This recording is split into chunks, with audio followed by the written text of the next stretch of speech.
As the main tourist season comes to an end in Spain, record unemployment is biting once again. 1 in 4 Spaniards are now out of work, and for many that also, of course, means being out on the street too. Over 500,000 people have been evicted in the past 5 years. Sarah Firth's got the story behind those numbers.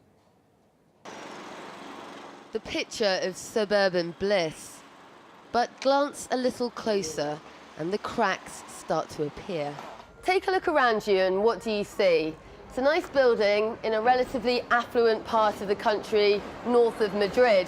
You can see, looking at the window boxes in the front of the building, that it's well kept. But all the people who live here have one thing in common, and that's that none of them pay rent. Since the crisis hit, evictions have gone through the roof. From 2008, more than 250,000 Spaniards have received eviction orders because they were unable to pay their mortgages. Like everyone else living in this complex, this family moved in after being evicted from their old home. We used to live in Alcalá de Henares, but had to move here. Our old place was lovely, but you know, we're living in a crisis, and when we couldn't afford it anymore, we sought help and were moved here.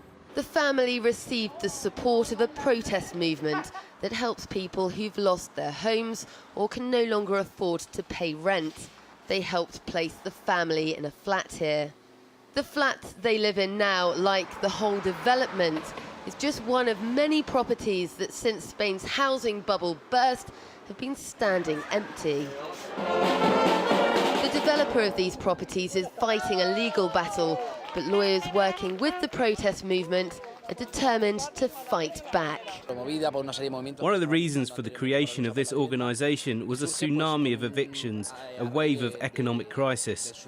Society understands that this is not just a crisis, but a scam. We were robbed. We were left without healthcare, education, and now houses. And we are left with debts.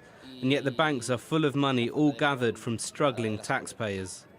Due in large part to the continued pressure from campaign groups, the government announced a 2-year moratorium on evictions at the end of 2012.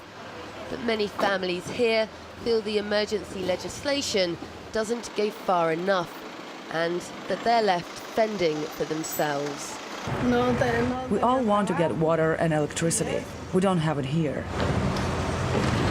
Despite small signs of Eurozone recovery, Spain remains a country with one of the highest levels of unemployment.